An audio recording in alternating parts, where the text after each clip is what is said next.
Les jeunes de terminale sont obsédés par leurs résultats à Parcoursup et le bac ne les inquiète plus beaucoup. Que vaut encore le bac? On en parle avec nos invités.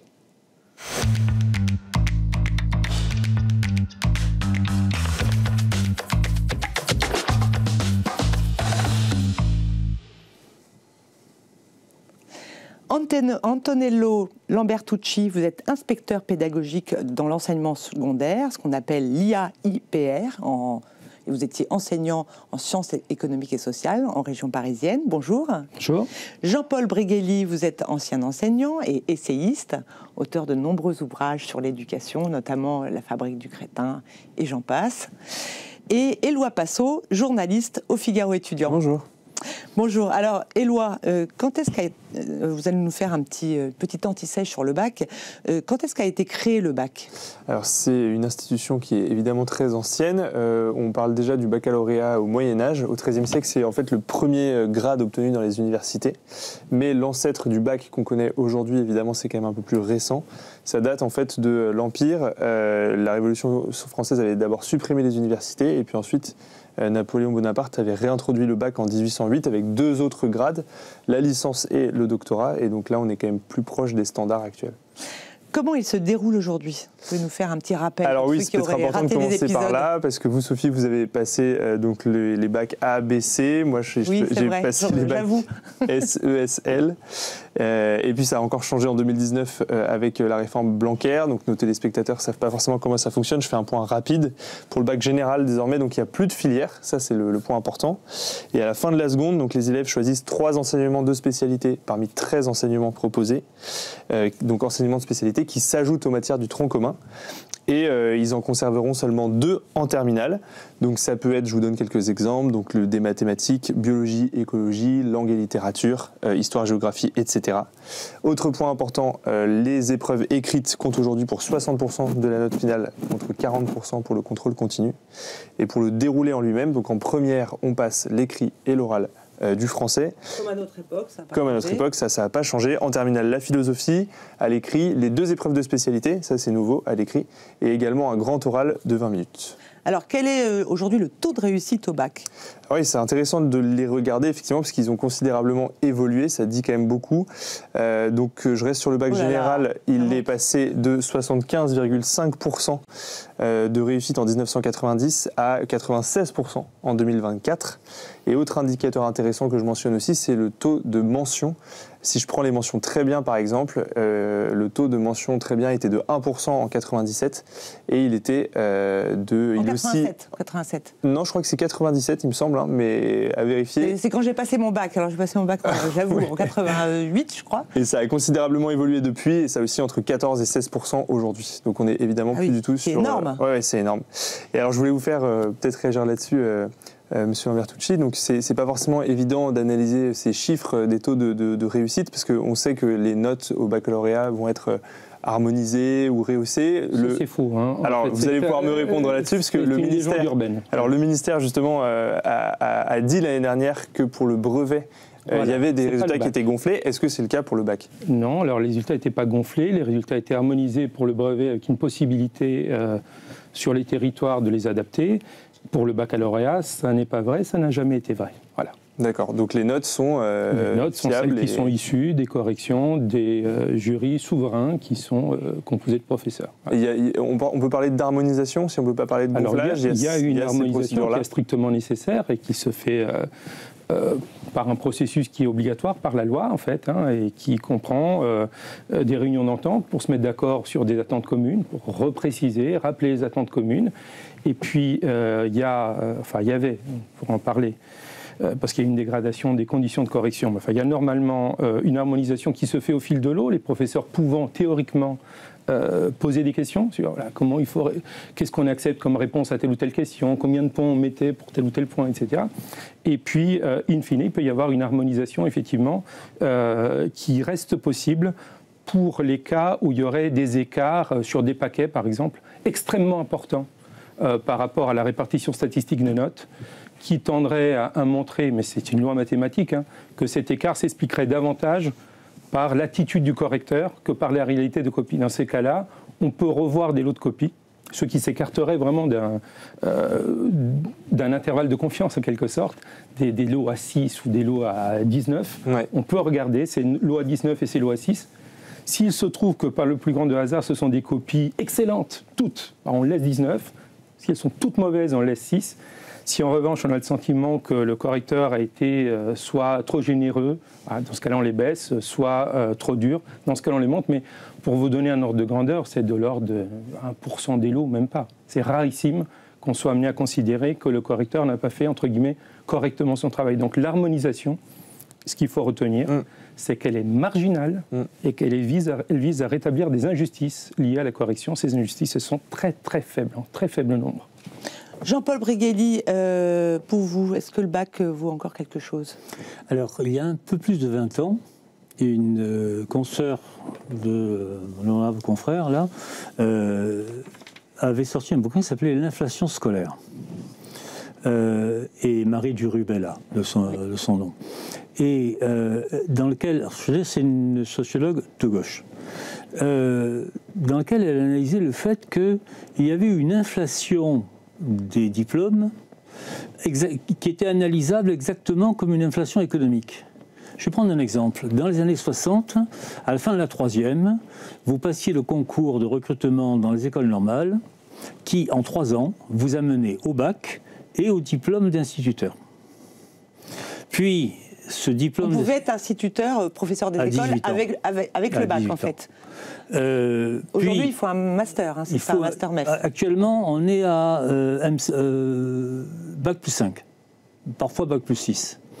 Et bien entendu, cela nous a donné des professeurs des écoles infiniment supérieurs aux instituteurs d'autrefois, la preuve étant le niveau actuel des élèves. D'accord. Voilà.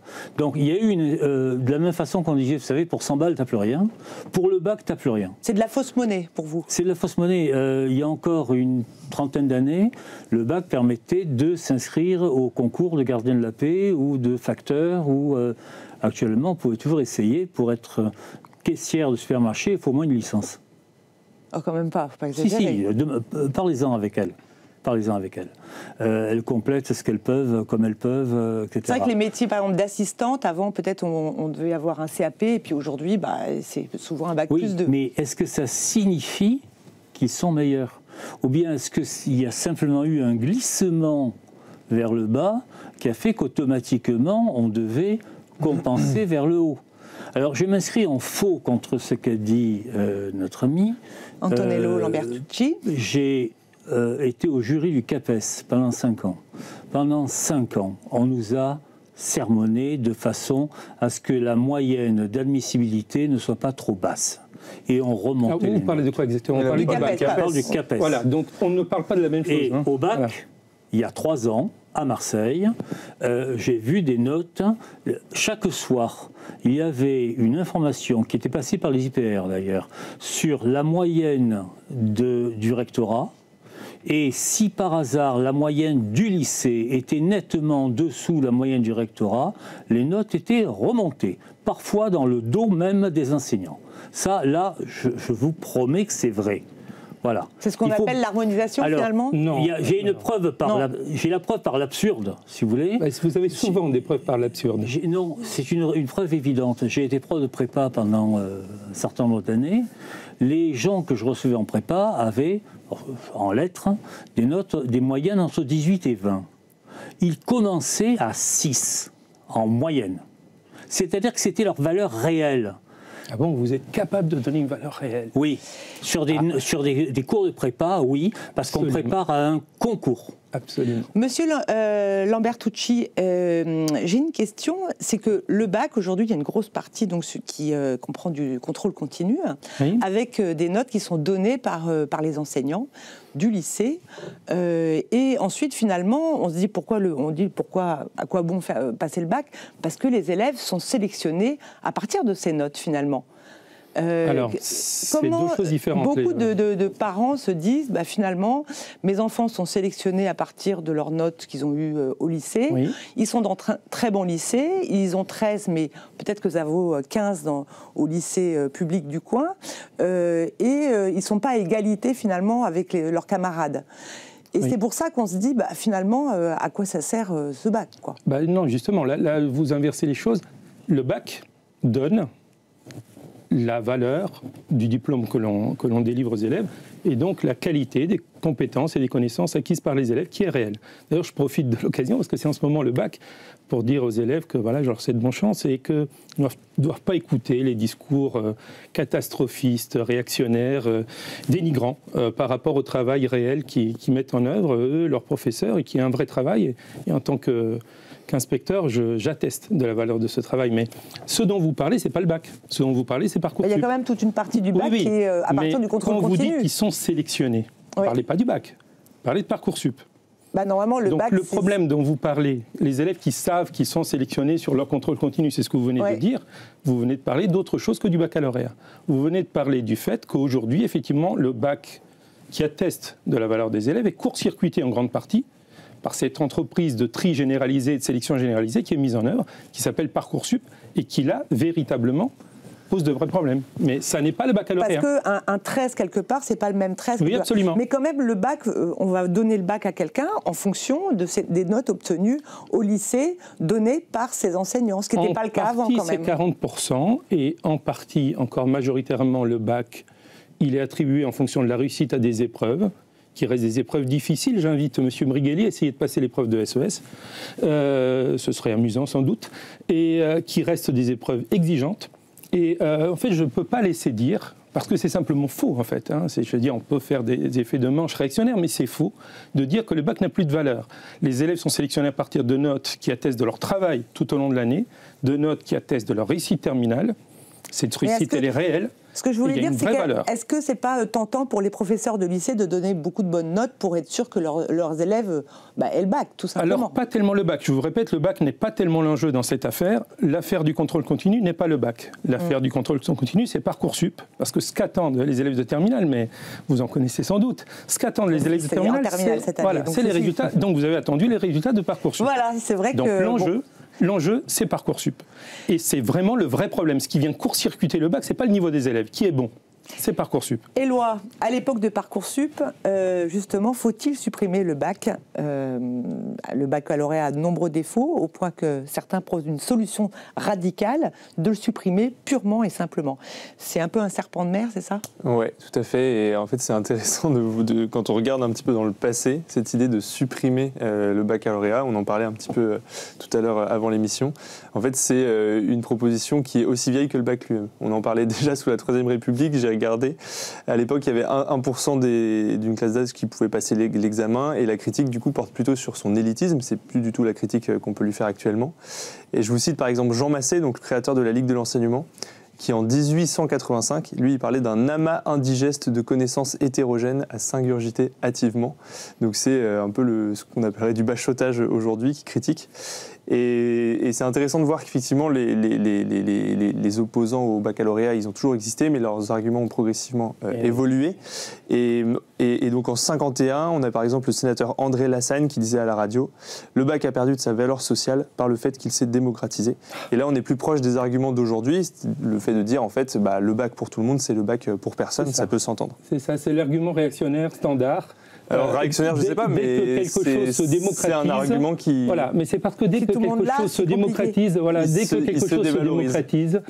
ceux qui en avaient auparavant le monopole tendent à vouloir le dénigrer. Là, la question, c'est sur le niveau à baisser, c'est ça. Éloi, il y a un nouvel élément par rapport à ce qu'on connaissait, le bac ne vaut plus rien, c'est justement Parcoursup. Oui, tout à fait. Et là, c'est ce que vous disiez tout à l'heure, c'est-à-dire qu'on a l'impression que, par certains côtés, Parcoursup a un peu remplacé le bac, c'est-à-dire que le bac est plus tellement sélectif, tout le monde ou presque là, alors que Parcoursup c'est une machine à sélectionner. Mauvaise. Et autrefois, et inefficace. C'est votre point de vue. Non, c'est un fait. Je peux vous le démontrer. Non, mais Puis le côté stressant, c'est finalement Parcoursup. Exactement. Le côté stressant, avant c'était le bac. Il y avait des gens qui stressaient pour leurs épreuves. Aujourd'hui, on stresse en activant. Voilà, on stresse en fait en actualisant la page de la page Parcoursup, quoi. Donc l'angoisse, en fait, c'est simplement déplacée. C'est quand même intéressant de le noter. Et puis surtout que les épreuves du bac ne sont pas prises en compte dans Parcoursup. Oui, voilà, c'est ça aussi. Il y a cette espèce de déconnexion-là. Et d'ailleurs, il faut rappeler que la réforme Blanquer de 2019 prévoyait que les épreuves de spécialité soient passées en mars pour qu'elles puissent être intégrées dans Parcoursup. Et en fait, ça avait été fait en 2023 et ça a été supprimé immédiatement l'année d'après parce qu'on s'est rendu compte qu'en fait, les élèves arrêtaient complètement de travailler après mars parce qu'ils disaient, bon, bah, en fait, les épreuves de spécialité, c'est fait, le contrôle continu, c'est fait, donc Parcoursup, entre guillemets, c'est déjà joué, donc j'ai plus aucune raison de travailler. Je me tourne vers vous, Monsieur Briguelli, vous êtes plutôt donc favorable à l'idée de supprimer le bac? Alors, je suis favorable, je ne suis pas le seul. Hein. Il y a une responsable du rectorat de Paris, qui n'y est plus d'ailleurs, qui était favorable à un cursus par certificat, par matière. Exactement comme on le fait en fac, c'est-à-dire, vous verrez les certificats niveau A, niveau B, niveau C, et on verrait tout de suite quelles sont vos forces et vos faiblesses. Ça a déjà commencé avec quand on voit le certificat de Cambridge qui est parfois préparé par des élèves de terminale. Il y a même le certificat Voltaire pour l'orthographe. Voilà. Cette espèce de bac par certificat est déjà un petit peu. C'est terrible quand même. Une sorte de privatisation. Voilà, exactement. De baisse de niveau. Le bac actuel est effectivement une grande victoire démocratique. Alors entendons-nous bien, chaque fois que l'on parle de démocratie, c'est qu'on a décidé de détruire la République. Moi je suis pour l'élitisme républicain. L'élitisme républicain qui nous a forgés depuis Condorcet. Hein, repartons des grands penseurs de l'éducation. L'idée, c'était de former les élites d'un gouvernement à venir. C'est ça que vous appelez la démocratie, en fait? C'est ce que j'appelle la République, monsieur. D'accord. Et je n'ai pas besoin de la démocratie pour que la République vive. Vous n'avez pas besoin de la démocratie. Non, 1793, vite. Vous voyez ? Bon, pour reprendre ça, par exemple, le système actuel sort véritablement de la Troisième République, ce qui se forme aux alentours de la réforme Ferry. Bon, même si c'est pas Ferry qui l'a pensé, c'est Ferdinand Buisson, mais c'est tout à fait secondaire. Ça avait quel objet? Ça avait l'objet de former les élites qui permettraient donc de procurer à la France la possibilité d'une revanche contre la Prusse. Voilà, c'était ça l'objectif. Actuellement, il faut former des élites qui, d'une façon ou d'une autre, permettent à la France d'exister à nouveau sur le plan international. Monsieur Lambert Tucci, aujourd'hui, le bac, c'est plus un examen donné à une élite? Alors, je vous l'ai demandé tout à l'heure, donc vous connaissez la réponse, vous savez, mais vous le savez peut-être vous aussi, quelle est la part d'une génération actuellement qui atteint le bac général? Le bac général ou tous les bacs? Le bac général. Le bac 60%. Alors c'est 44%. Vous voyez, c'est pas anodin que vous ayez répondu. Oui, mais c'est pas par hasard qu'on a mis des bacs professionnels, etc. Oui, mais c'est pas anodin que vous avez donné une réponse fausse parce qu'elle correspond à un fantasme. Elle correspond au fantasme du bac qui serait donné à tout le monde. C'est moins aujourd'hui, c'est moins d'un jeune sur deux. Je finis, c'est moins d'un jeune sur deux qui atteint le niveau du bac général. Donc, ça n'est pas un bac qui est donné à tout le monde. Et même si je prends le bac... Oui, mais avec un bac pro et un bac techno, on peut aller à la fac techniquement. Voilà, le bac pro et le bac techno ont été des inventions extrêmement importantes. Le bac pro qui aujourd'hui est violemment attaqué, et nous nous battons contre ces attaques, c'est un bac extrêmement important. Parce que le bac pro, c'est le bac des classes populaires, en fait, et c'est l'accès des classes populaires à la possibilité du supérieur et à la possibilité d'une émancipation. Oui, mais par l'accès au supérieur. C'est un peu mentir aussi aux classes populaires que de leur dire que c'est un bac. Eh bien, c'est extrêmement une très forte méconnaissance de ce qui se passe dans le bac pro de dire ça, et c'est un peu méprisant pour les professeurs et les élèves. C'est pas méprisant, c'est de dire qu'un bac pro carrosserie, je suis pas sûr qu'on puisse faire médecine après. Mais tous les bacs ne visent pas à faire médecine, mais avec un bac littéraire, vous ne pouvez pas faire médecine, c'est un bac. Hein. Non, là, en réalité, justement, c'est contre cela qu'il faut se battre en disant la vérité. Alors, en réalité, la possibilité de passer un baccalauréat, c'est la possibilité de s'élever, c'est la possibilité de continuer ses études, et qu'un pays comme la France, pour l'instant, ne donne cette possibilité, tout bac confondu, qu'à 4 jeunes sur 5, qu'il y a encore un jeune sur 5 qui n'y accède pas. C'est ça qui devrait tous nous faire réagir et nous conduire à nous mettre au travail. Le problème, pourquoi le faire passer ? Alors l'idée n'est pas de le donner à tout le monde. Je suis tout à fait favorable. L'idée n'est pas de le donner à tout le monde, c'est de faire travailler tout le monde pour obtenir ces compétences-là. Je m'étonne simplement que tellement de syndicats de gauche se soient opposés à la proposition de l'ancien recteur Querrero à Paris, qui était de créer des classes prépa réservées justement aux bons élèves de la filière des bacs professionnels. Voilà. Ça, c'était effectivement la recherche d'élite à tous les niveaux. Mais pourquoi vous parlez que d'élite en fait? J'ai une question. Mais parce que s'il vous plaît, nous n'en avons rien à faire des gens qui sont des loukoums. Vous n'en avez rien à faire des gens. Jean-Paul, j'ai une question pour vous. J'ai une question pour vous, puisque vous êtes pour la suppression du bac. Est-ce qu'il faudrait remplacer le bac par une logique de concours comme le Gaokao? Alors c'était la semaine dernière. C'est un examen, un examen chinois. C'est l'équivalent du bac en Chine. Et en fait, ça permet, en fonction de ses résultats, d'intégrer une plus ou moins grande université. Ah ben, est-ce qu'on peut Les Chinois se débrouillent pas mal en ce moment au niveau universitaire, au niveau scientifique, que ce soit chez eux ou au niveau international. Ils ont un système extraordinairement élitiste, c'est-à-dire qu'on est arrivé à un moment où n'entraient à l'université que 4% des élèves qui avaient fini leur scolarité. 4%. Les meilleurs. Alors ils ont un peu agrandi ce chiffre. On est à 10-12% actuellement, oui. Etc.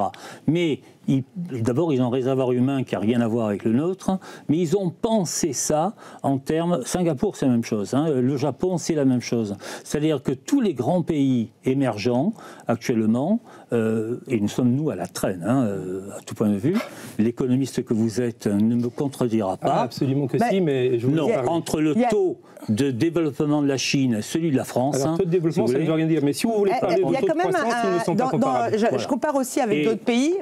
Le Gaokao, qui a un concours passé par les adolescents chinois.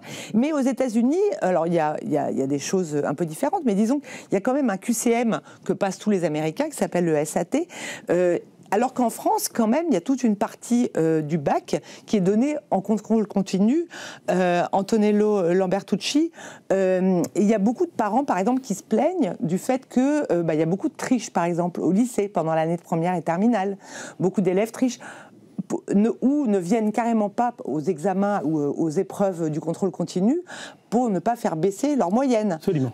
Donc il y a quand même pas mal de problèmes, il ne faut pas se leurrer, liés au contrôle continu. Il y a aussi des professeurs, la direction leur demande de donner des bonnes notes. Ça c'est faux, mais je peux vous répondre sur ce. J'ai eu des professeurs... Allez voir si Paul Valéry à Paris a les mêmes notes que Stanislas. Non, mais on leur demande clairement... Donc je connais assez bien le sujet.